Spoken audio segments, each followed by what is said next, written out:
Hello, everyone. Welcome to RISE panels on real-time advertising. Many thanks for coming.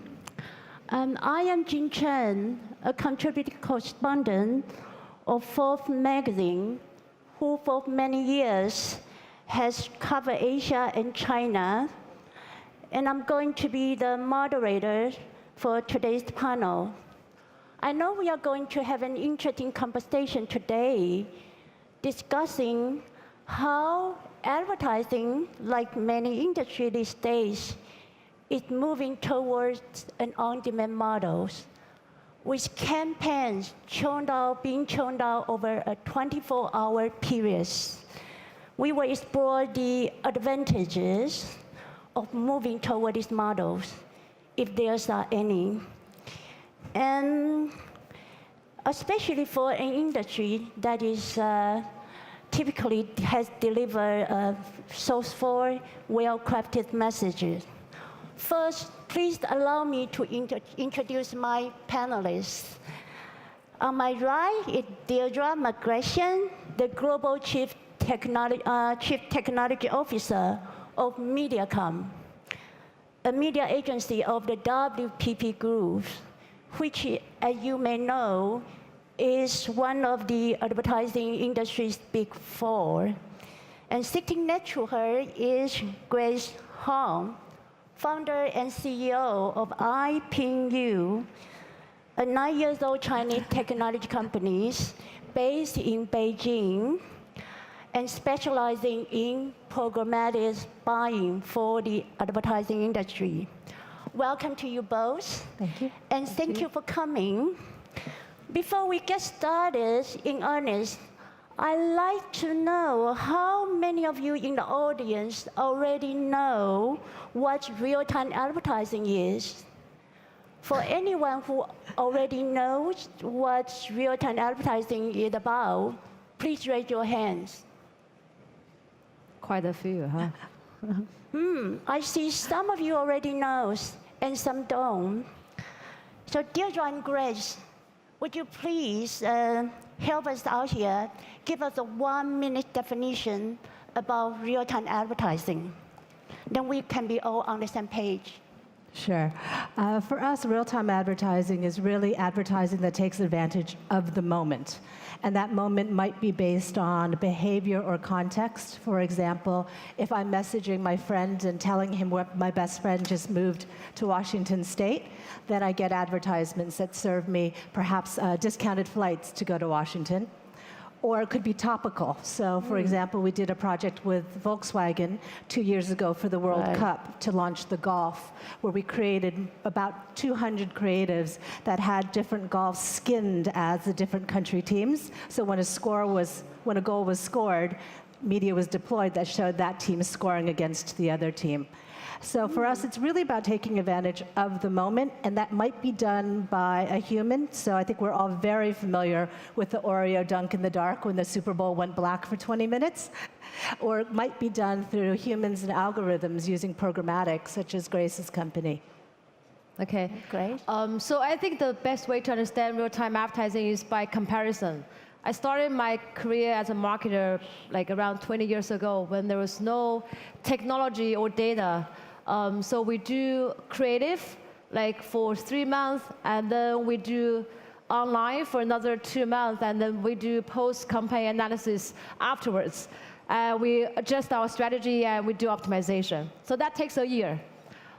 So basically what happened right now in real-time advertising world is we do 3 things in real time. We do real-time pricing. So we buy things, we buy impressions with real-time bidding.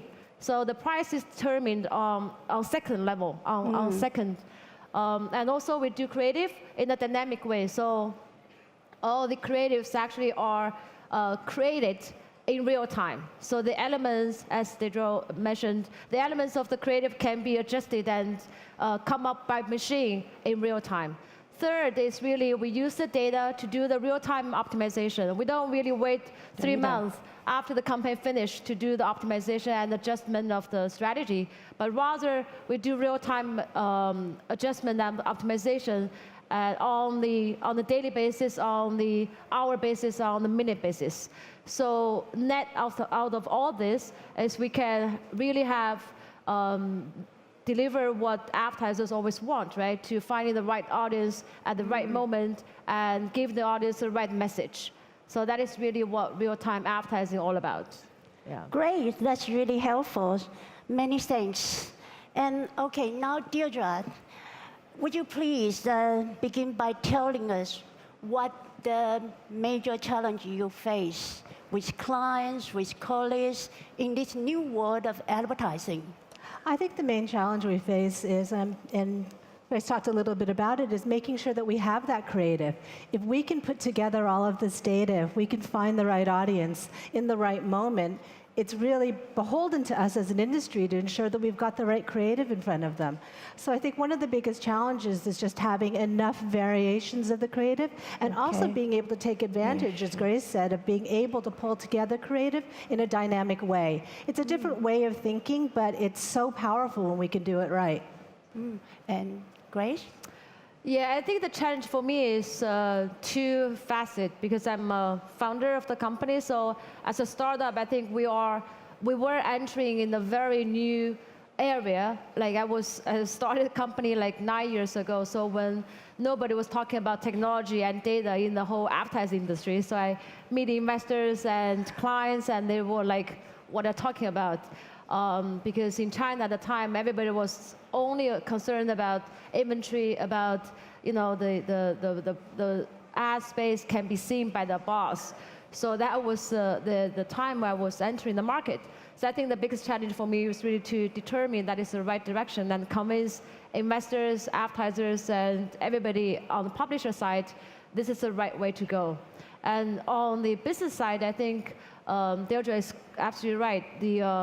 We are actually moving every piece along the value chain to take on a different mindset and take on different workflow even.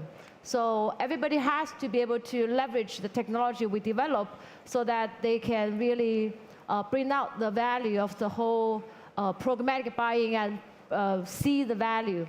So from advertiser to creative agency to media buying agency to publisher, even the tracking company, everybody has to sort of change their way of working. So this is really the biggest challenge. And right now we are still going through that process and we see we have making a lot of improvement in China. Yeah, I think everywhere around the world as well. I think one of the things people see with the data and the technology is a more efficient way of reaching people when really we should be looking at the promise of programmatic as personalized storytelling at scale for our brands. Great, that's very interesting. So Deirdre and Grace, from what we just heard, apparently advertising is moving into an online on-demand models, similar to what we're seeing in electronic stock trading. So what are the benefits of this? Is there any downside to it? Do you want to take that or should I? Sure, Okay. go ahead. The similarity is really in that ability to trade, but I think the advantages of it, as we've talked about, is really being able to find the right person, to be able to not only find them, but also be able to deliver within milliseconds exactly what they want to see, to be able to predict how to meet their needs, to predict how to satisfy what they're searching for. So I think that's where the similarity is, and really is in that trading aspect. But that's kind of where the similarity ends, because for us, it is a really creative, it's a creative medium. It is simply a way of buying, but it's a way of buying so much more powerfully. And once again, as I said, telling that story. So I think the upside is we're able to do that. The downsides can be if we're not using the tools with sophistication, then it can get to a point where almost we're chasing people around the internet. Right. One of the common understanding of the benefit of real-time advertising is about being targeting. Actually, that is only one aspect of the whole new trend. I think reaching audience on a larger scale is very, very important. That's number one. For example, like at IPU, we are seeing over 22 billion daily impression. So that's really the scale we're talking about. And number two, I think it's really telling a very engaging story. For example, we help the advertiser to really show a series of advertising to one particular consumer, instead of showing the same creative repeatedly. So I think that's just instead of doing targeting, we're actually enhancing the messaging and the relationship or the engagement between the brand and advertisers. So I think those two benefits are really on top of the being fast, being real time, and being targeting. I think the downside is not really. We are the biggest driver of the industry, so we don't really typically talking about downside. I think downside is really if there is a downside, I think it's really how for example, the measurement or the advertisers can make their matrix, can they make their KPI straight and correct, so that they can really use it and measure it in a smart way. Right now, there is a trend in China. Sometimes the clients want to, because they see, wow, this is so crazy and this is a great technology, let's really increase our ROI by 10 times.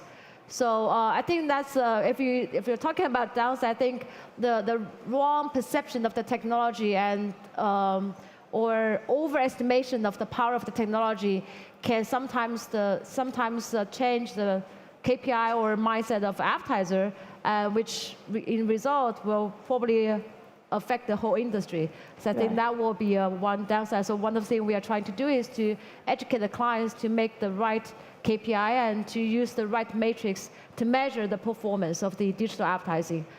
We don't want to make the digital advertising like really, just generating unrealistic results.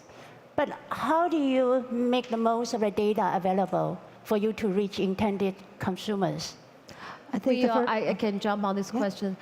We are actually seeing in China, we see the access to data is quite interesting. We have done a lot of experience, a lot of real case where we leveraging third-party data and make it powerful in the advertising. For example, we are working with Mediacom, Deirdre's company, one of the medicine client. So the advertising actually is triggered by the temperature of a certain region. So you will see, like, whenever there is the difference of the temperature, the highest degree and the lowest degree, the temperature difference reach a certain number, the machine will start to trigger the advertising in that region. And also we are working with Baidu on the search, keyword search. For example, like in a certain region, if they what they call the Baidu index, that means the number of person who do the search of the certain keywords reach a particular level, we start to show the ad. So you will see my definition of big data is always about the flow of data. So the benefit of big data is when the data flows from one party to another party, and it generates much bigger power and generating much better results. I think that's really the beauty of big data. So in our practice, we do a lot of things like that. And I think for us also, it's understanding what you want to do with the data. I mean, those are great cases of where data is really prescient in terms of knowing that the user is in need. But oftentimes we have clients that have maybe more FMCG clients that anybody with $1 in a mouth would buy, and they're not necessarily gender specific or age specific, in which case using programmatic or using real-time advertising is more powerful, not necessarily in bringing in too many types of data, but in using it to frequency cap across platforms so that you ensure you're reaching that customer for the right amount of times with your message and not overdoing it or underdoing it. So there are multiple ways you can use data. Great, that's very interesting. So let's put things into perspective. What are the latest developments in online advertising or real-time advertising? What stage of development we are in? Do you want to take that from a platform standpoint? I think right now, from our perspective, we are seeing two trajectories. We're expanding the programmatic. One is around device. So as you can imagine, we started by PC. Now we are very much, we see the whole industry moving to mobile because the traffic is on mobile and consumers' engagement is on mobile. And we are talking about like OTT. with video sites to catch up the trend as well. So in terms of the reach or device, we go whenever the consumers go. We connect to all the devices and all the formats where advertisers can engage with consumers. So that's one trend. So we'll see. My personal judgment is that there are going to be more media that will be digitalized, for example, like outdoor or traditional TV. So whenever this device becomes digitalized, I think programmatic will be a very smart way to monetize the inventory and to make the trading more efficient. Another trend, of course, is like one of the areas we are focusing on is cross-border marketing. So in the past, if you imagine like if you are UK brand or US brand or French luxury brand, it's going to be extremely hard to get into China. Go through the marketing, find the right salespeople of the right publisher and negotiate the price and find the right spot and trying to come up with the creative. But right now, with the programmatic buying, that it can be done like in real time. Great. So I think the international geography expansion is going to be another trend. I completely agree. I think the one thing we all know for certain is that more inventory will become available of more types. We will have new technology. We're going to be able to bring together more and more types of data. I think also one of the other things is we have to recognize that programmatic and real-time advertising is still in toddler stages. I mean, we're still quite young. And so I think another trend is that we're all going to just get better at it. We're going to grow up with it. We're going to get more sophisticated in the use, and we're going to become more powerful advertisers because of it. Right. So what is the key to breaking into the Asia market and the China market? You have about 30 seconds. Okay, So sorry, what is the key to breaking into the China market or Asia markets? Oh, personally, I don't think there's any such thing as breaking into. I think it's already here. I mean, we do probably as much programmatic here as an agency within Asia Pacific and China as we do in other countries in terms of bringing that to bear for our clients. And our clients are very, very keen. Great. And great. Yeah, I think for China market, because it's so different from any other Western world, it's really too important to find the right local partner, regardless whether it's a technology partner or it's publisher or it's understanding the local consumers. So a lot of people, I think a lot of companies make mistake by dumping their global strategy into China. We never find it successful, especially in internet space. So find the right partner and use programmatic when it comes to media buying and the marketing. Right. I hate to say it, but we are running out of time. Thank you, Deirdre. Thank you, Grace. And a big thank you to all of you for coming and participating. I'm sure in the days ahead, we are going to hear more about real-time advertising. Thank you for coming. Bye-bye.